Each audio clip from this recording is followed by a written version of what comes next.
হিন্দু সম্প্রদায়কে শুধু ব্যবহার করে এসেছে, আমাদেরকে কখনো কেউ মূল্যায়ন করেনি। আজ সময় ফিরে এসেছে আমাদের। আমরা বিগত দিনগুলোতে শুধু লাঞ্ছনার শিকার হয়েছি, মুখ খুলে কোনোদিন আমরা কথা বলতে পারিনি, আমাদেরকে চাপা দিয়ে রাখা হয়েছে।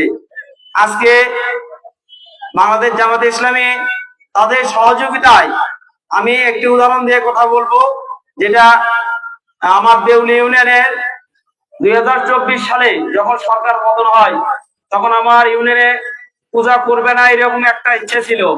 এই অনিচ্ছা সত্ত্বেও আমরা তাদেরকে 7টি পূজা হয় 2024 সালে। তারপরে অনেকের মধ্যে ভয়, কখন যে কি হয়, কিন্তু বাংলাদেশ জামাত ইসলামী সবাই সর্বক্ষণিক পাহারা এবং সহযোগিতা সাহস জুগিয়েছে। তারপরে 2025 সালে সবাইকে নিয়ে বাংলাদেশ জামাত ইসলামী দেউলি ইউনিয়ন শাখা, উপজেলা, জেলা নিয়ে আমরা একটি মত বিনিময় করি। যে মত বিনিময়ে হিন্দু সম্প্রদায়ের সকলকে আমরা ডাকা হয়। ডাকার পরে আমাদের পূজার সংখ্যা দাঁড়ায় 13টি। আমাদের সব দেখা শেষ, এবার দাঁড়িপাল্লার বাংলাদেশ। আমাদের প্রাণের প্রিয় নেতা, সাবেক সংসদ সদস্য, মাটি মানুষের নেতা, শিক্ষা অনুরাগী অধ্যক্ষ মৌলানা মোহাম্মদ শাহাদুজ্জামান প্রিয় মানুষ।